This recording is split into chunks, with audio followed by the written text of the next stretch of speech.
I was having dinner with my daughter at the keg when my phone buzzed. Security notification.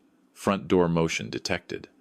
I glanced at the screen, then at Rebecca across the table. She was cutting into her steak, talking about her promotion at the hospital. "Dad, you okay?" she asked, noticing my expression. Motion sensor just went off. Front door. She barely looked up. "Oh, that's probably just Mom's friend dropping off those books she borrowed. You know how Claire is. Always forgetting to mention when she's stopping by." I stared at my daughter. "Your mother passed away 4 years ago, Rebecca. Claire moved to Vancouver 2 years ago. My name is Thomas Whitmore. I'm 63 years old, a retired insurance investigator from Toronto. My wife Margaret died of ovarian cancer in 2020. For the past 4 years, Rebecca has been my whole world. My only child. A surgical nurse at St. Michael's Hospital. Divorced, no kids. We've grown closer since Margaret's death. Sunday dinners became our tradition." Rebecca's fork clattered against her plate. "Right. Sorry. I meant, probably just a delivery. You ordered something from Amazon, didn't you? On a Sunday evening? At 7:30? I pulled up the camera feed. The front door was open. Someone was inside my house.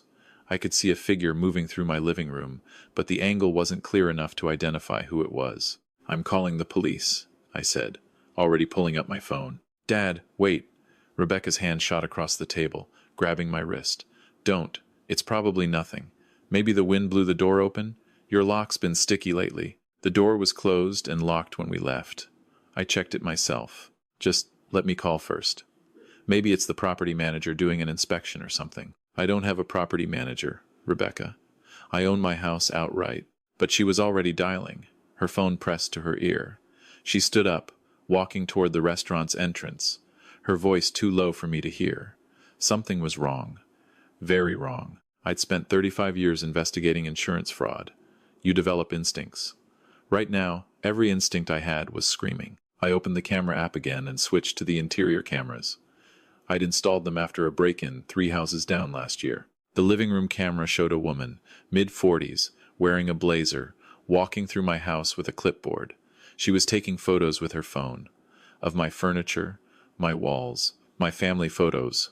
I zoomed in on the clipboard. I could just make out letterhead. Northwood Realty. A real estate agent was in my house. Rebecca came back to the table. Her face flushed. "Okay. So, don't be mad, but I can explain." "Explain what?" "I've been talking to some people about your living situation, and we think it might be time to consider something more manageable. You're not getting any younger, Dad, and this house is way too big for one person. All those stairs, the maintenance, the property taxes, it's too much." I felt like I'd been punched in the stomach. "You listed my house." "I didn't list it. I just had someone come give us an appraisal, to see what our options are." "Your options?" "I meant your options. You had a real estate agent in my house without my knowledge or permission. I have a key. You gave me a key for emergencies." "This isn't an emergency, Rebecca." "Dad, please, just hear me out. I found this amazing retirement community in Mississauga. It's got everything. 24-hour nursing care, social activities, a pool, a gym. You'd love it there. And the house, if we sell now while the market's hot, we could get at least 900,000, maybe $1 million. She said we. I stood up, threw $200 bills on the table. "I'm going home. Don't follow me." "Dad, please. I'm trying to help you." "Are you? Or are you trying to help yourself?" I drove home in a fog. 35 years of investigating fraud, and I'd missed it happening in my own family. When I pulled into my driveway, the real estate agent's car was still there. A white BMW with Northwood Realty magnets on the doors. I walked in through the front door I'd locked 4 hours ago. The agent was in my kitchen, measuring the counter space. "Who are you?" I asked. She jumped, nearly dropping her tape measure. "Oh, Mr. Whitmore. I'm Sandra Patel from Northwood Realty. Your daughter said you'd be out until 9. I was just finishing up the assessment. My daughter doesn't have the authority to grant you access to my property. She said she had power of attorney.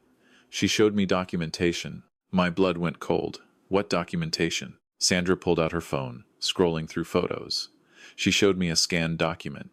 It was a power of attorney form, dated 6 months ago, with my signature at the bottom. Witnessed by someone named J. Fletcher. I'd never signed this document, never seen it before in my life. I need you to leave, I said quietly. Now, after Sandra left, I sat at my kitchen table and tried to remember the past 6 months. Had Rebecca asked me to sign anything? Had there been papers mixed in with birthday cards or tucked into Christmas presents? Then I remembered. August. Rebecca had come over with some forms. She said they were for updating my health insurance beneficiary information after Margaret's death. Just a formality, she'd said.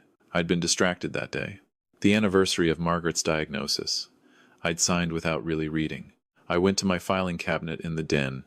I keep everything, every document, every receipt, every piece of paper that crosses my desk. It's a habit from 35 years of investigating insurance claims. I found the folder labeled Health Insurance, 2022. Inside were the legitimate beneficiary forms I'd filed right after Margaret died. Behind them was another document, Power of Attorney, granting Rebecca full authority over my financial and property decisions, signed by me. Witnessed by someone named Jennifer Fletcher, whose address was listed as the same as Rebecca's. I sat there for a long time, holding that piece of paper. My phone rang. Rebecca. I didn't answer. She called 4 more times.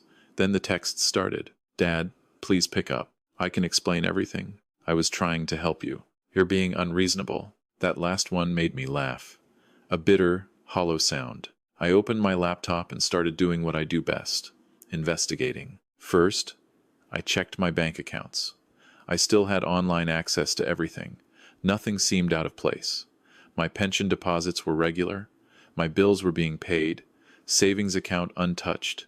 But when I looked at my joint account with Rebecca, the one we'd opened after Margaret died, so she could help me with bills if I ever needed it, there had been activity. $50,000 transferred out 3 months ago. Another $30,000 6 weeks ago. $25,000 2 weeks ago. $105,000 gone. The transfers went to an account I didn't recognize. I traced it through my banking app. It led to an investment account in Rebecca's name. I sat back in my chair, feeling sick. My daughter had been stealing from me. Systematically. For months. I called my bank's fraud department. Got their voicemail. Sunday evening. I left a message. Flagged the account for review. Requested all transaction records for the past year. Then I did something I'd been avoiding. I called my lawyer. James Morrison had been my lawyer for 20 years. He'd handled Margaret's estate, my retirement paperwork, our wills. He answered on the 3rd ring, sounding concerned when he heard my voice. Thomas, everything all right? James, I need you to tell me something. Did Rebecca ever contact you about power of attorney for me? Silence. James, she did, about 8 months ago. She said you were showing signs of cognitive decline, and she wanted to make sure everything was in order. She asked if we could draw up POA documents. And what did you tell her? I told her I'd need to meet with you first, assess your mental state myself. She said you'd be resistant, that you were in denial about your memory problems. I told her that without your direct consent and my professional assessment, I couldn't proceed. I suggested she bring you in for a consultation. She never mentioned this to me. I know. I waited for you to call. When you didn't, I assumed she'd dropped it or handled it elsewhere. She handled it elsewhere, I confirmed, with a forged signature. James swore softly. Thomas, we need to meet first thing tomorrow morning. 8 a.m. My office. Don't sign anything else. Don't transfer any money. And don't talk to Rebecca until we've established a legal strategy. After I hung up, I pulled up my security footage from August. I have cameras that save 60 days of rolling footage, but I'd backed up several months to an external hard drive after a suspicious incident in the neighborhood. I found the date. August 14th. Rebecca's visit. I watched myself answer the door, watched us sit at this same kitchen table. She pulled out papers, put them in front of me. I was looking at my phone, distracted. She was talking, gesturing. I picked up a pen, signed. I couldn't see what the papers said. The angle wasn't right, but I could see Rebecca's face. The way she carefully collected the documents, slipped them into her purse, kissed my cheek, left. No hesitation, no guilt. How long had she been planning this? I spent the rest of the night going through every document in my house, every paper Rebecca had ever asked me to sign. I found 3 more. A refinancing application for my mortgage, which I'd thought was paid off. a joint investment account application, a change of beneficiary form for my life insurance, switching from the Canadian Cancer Society, which I'd chosen in Margaret's memory, to Rebecca. The mortgage one explained where some of my missing money had gone. She'd refinanced my house without my knowledge, taken out a $200,000 mortgage on a property I'd owned free and clear, and pocketed the money. By morning, I had a complete picture. Rebecca had stolen or redirected approximately $320,000 of my money over the past 8 months. She'd forged power of attorney, refinanced my house, emptied our joint account, changed my insurance beneficiaries, and was in the process of selling my home. At 7:45, my doorbell rang. I checked the camera. Rebecca, holding 2 Tim Hortons coffees and a bag of Timbits. I opened the door but didn't let her in. "Dad, please, can we talk? Did you forge my signature on a power of attorney document?" She flinched. "I had to. You wouldn't have signed it if I asked." "You're right, I wouldn't have. Because I don't need someone making decisions for me." "Dad, you're 63. You're alone in this big house. What happens when you fall down those stairs? What happens when you forget to take your medication? What happens when you can't take care of yourself anymore?" "I'm 63, Rebecca, not 93. I run 5 kilometers 3 times a week. I volunteer at the hospital library. I'm on the board of 2 charities. I don't take any medication except a multivitamin. There's nothing wrong with my health or my mind. Not yet, but it's coming, Dad. And I need to make sure you're protected. Or you need to make sure you have access to my money while I'm still alive to sign things." Her face went pale. "That's not what this is about. Then explain the $105,000 you transferred from our joint account. Explain the $200,000 mortgage you took out on my house. Explain the investment accounts in your name funded with my money. I was investing it for you. For us, the stock market's been good. I was trying to grow your retirement fund. You stole from me, Rebecca. I borrowed from you. I was going to pay it back. With what money? You're a nurse. You make good money, but not enough to pay back $300,000. Not with your lifestyle." She stepped back like I'd slapped her. "My lifestyle? The new Audi you bought in September. The trip to Paris in October. The kitchen renovation you just finished. Where did you think I thought that money came from?" "My divorce settlement. Your divorce was finalized 3 years ago. You got the condo and $40,000. You've spent well over twice that in the past 6 months alone." Rebecca's hands were shaking. The coffees sloshed in their cups. "You've been investigating me. I'm an insurance investigator, Rebecca. It's what I do. Did you really think I wouldn't notice? I'm your daughter." Which makes this so much worse. We stood there, staring at each other across my doorstep. This woman I'd raised, whose diapers I'd changed, whose scraped knees I'd bandaged, whose graduation I'd cheered at, whose wedding I'd walked her down the aisle for. This stranger who'd stolen from me. "I have a meeting with my lawyer in 20 minutes, I said. "I'm going to undo every fraudulent document you created. I'm going to recover every dollar you took. And then we're going to discuss whether I press charges." "Press charges? Dad, I'm your daughter. And you're a thief." I closed the door. James Morrison's office is in downtown Toronto, a corner suite with a view of Lake Ontario. He had 3 other lawyers with him when I arrived. Specialists in elder fraud, estate law, and criminal prosecution. "We're treating this as a comprehensive fraud case," James explained. "Rebecca committed forgery, identity theft, financial exploitation, and potentially mortgage fraud. Each carries serious penalties. I don't want her to go to jail," I said. "I want my money back, and I want her out of my life." "Thomas, she stole over $300,000 from you. This isn't shoplifting. This is serious financial crime. She's my daughter. She's a criminal who happens to be your daughter." We spent 4 hours going through everything, documenting each fraudulent transaction, identifying which crimes had been committed, building a case. The criminal lawyer, a sharp woman named Patricia Okonkwo, laid it out clearly. If we pursue criminal charges, Rebecca faces up to 10 years in prison. The forgery alone is 5 years. The financial exploitation of a vulnerable adult, even though you're clearly not vulnerable, carries additional penalties. The mortgage fraud is federal. She'd be destroyed. What's the alternative? Civil recovery. We sue for full restitution, plus damages, plus legal fees. We get your money back, undo all the fraudulent documents, and she walks away broke but not incarcerated. She gets away with it. She gets away without a criminal record. She doesn't get away with your money. I thought about Margaret. What would she want? She'd loved Rebecca fiercely, defended her even when she didn't deserve it. But she'd also had a spine of steel when it came to right and wrong. I want a written confession, I said. Detailed. Everything she did, every document she forged, every dollar she took. Notarized. And I want full restitution within 90 days. Or we proceed with criminal charges. No negotiation. James nodded.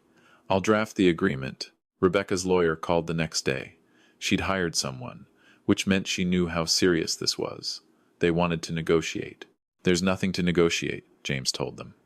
Full confession, full restitution, or criminal charges. Those are the terms. She doesn't have $300,000. Then she'll sell her condo, her car, her furniture, and anything else she owns. She created this problem. She can solve it. It took 3 weeks. 3 weeks of lawyers going back and forth. 3 weeks of Rebecca's increasingly desperate phone calls, which I didn't answer. 3 weeks of me living in my house, looking at photos of my daughter growing up, wondering where I'd gone wrong. Finally, they agreed. Rebecca came to James's office on a Friday afternoon. She looked terrible, thinner, older, her eyes red from crying. She signed the confession, 23 pages detailing every fraudulent act, every forged signature, every stolen dollar, witnessed by 3 lawyers and a notary. I'm sorry, Dad, she whispered as she signed the last page. Are you sorry you did it, or sorry you got caught? She didn't answer. The financial restitution came in stages. She sold her Audi first, bought a used Honda Civic, paid back $90,000. Then she listed her condo. It sold in 2 weeks in Toronto's hot market. That covered another $180,000. The remaining $40,000 came from her selling furniture, jewelry, art, and wiping out her savings. The last payment came through on day 89, $320,000, plus $60,000 in damages and legal fees. Everything she'd taken, everything it had cost me to get it back. I transferred it all back into my accounts, changed every password, closed the joint account, revoked every access she'd ever had. I updated my will, leaving everything to the Canadian Cancer Society in Margaret's name. I had my locks changed, updated my security system, and then I sat in my kitchen and cried for the first time since Margaret died. Not for the money, for my daughter, for the relationship we'd had, for the trust that was gone forever. Rebecca tried to contact me a few times after that. Letters, mostly, apologizing, explaining. She'd gotten into debt, made bad investments, panicked, thought she could borrow the money and pay it back before I noticed, thought she was entitled to it anyway since she'd inherit eventually, thought I was too old to manage my own affairs. Thought, never once considering that what she was doing was wrong. I didn't respond to the letters. I didn't need to hear her justifications. I'd spent 35 years listening to people justify theft, fraud, deception. It always came down to the same thing. They wanted something they hadn't earned, and they decided their want justified taking it. It's been 6 months now. I still live in my house, still run my 5 kilometers, still volunteer at the hospital library, though I requested a different day than Rebecca's shift. I see her sometimes in the cafeteria. She looks smaller somehow, sadder. I don't feel satisfaction about that. I don't feel anything except a dull ache where my daughter used to be. People ask me sometimes, other volunteers, why my daughter doesn't visit anymore. We used to have Sunday dinners, they remember. They saw us together. I tell them we had a disagreement, irreconcilable differences. They nod sympathetically and change the subject. What I don't tell them is this. The people who hurt us most are the ones we trust completely. They're the ones we give keys to our homes, access to our accounts, permission to make decisions on our behalf. We do it out of love, out of trust, out of the belief that family means something. And sometimes, that trust is misplaced. I learned something in my 35 years investigating fraud. The best con artists aren't strangers. They're not the people calling about your car's extended warranty or emailing about Nigerian princes. The best con artists are the people sitting across from you at Sunday dinner. The people who know your routines, your passwords, your weaknesses. The people you'd never suspect because you love them. My advice, if you want it, is this. Trust, but verify. Always. Even with family. Especially with family. Read every document before you sign it. Check your bank statements monthly. Keep your own copies of everything. Don't give anyone complete access to your accounts unless you're genuinely incapable of managing them yourself. And if someone tells you you're too old or too incompetent to handle your own affairs, get a second opinion from someone who isn't financially invested in the answer. I was lucky. I caught it relatively early. I had the skills to investigate, the resources to fight back, the documentation to prove what happened. A lot of people don't. A lot of people get cleaned out completely before they realize what's happening. A lot of people are actually vulnerable, actually declining, actually unable to protect themselves. Those are the ones who break my heart. I'm not vulnerable. I'm not declining. I'm just sad. Sad that my daughter valued my money more than my trust. Sad that I'll never know if she loved me or just loved what I could give her. Sad that Margaret didn't live to see this, because it would have killed her. Or maybe sad that she didn't live to prevent it, because she might have seen what I missed. I don't know. What I do know is this. I'm 63 years old. I'm healthy, independent, and capable. I have maybe 20 or 30 good years left, and I'm going to spend them protecting myself, trusting carefully, and making sure that when I do eventually need help, it comes from people who've earned that trust through actions, not assumed it through DNA. Rebecca sent me a birthday card last month. I turned 64. The card had a generic message about fathers being special. No personal note, no signature, just Rebecca printed at the bottom. I threw it away. Maybe that makes me cold. Maybe that makes me unforgiving. Maybe a better person would have given her another chance. But I spent 35 years watching what happens when people get second chances to steal. They steal again, because the first time taught them they could get away with it. The second time teaches them they'll be forgiven. I won't teach Rebecca that lesson. The house is quiet now. No more Sunday dinners. No more phone calls about nothing important. No more daughter.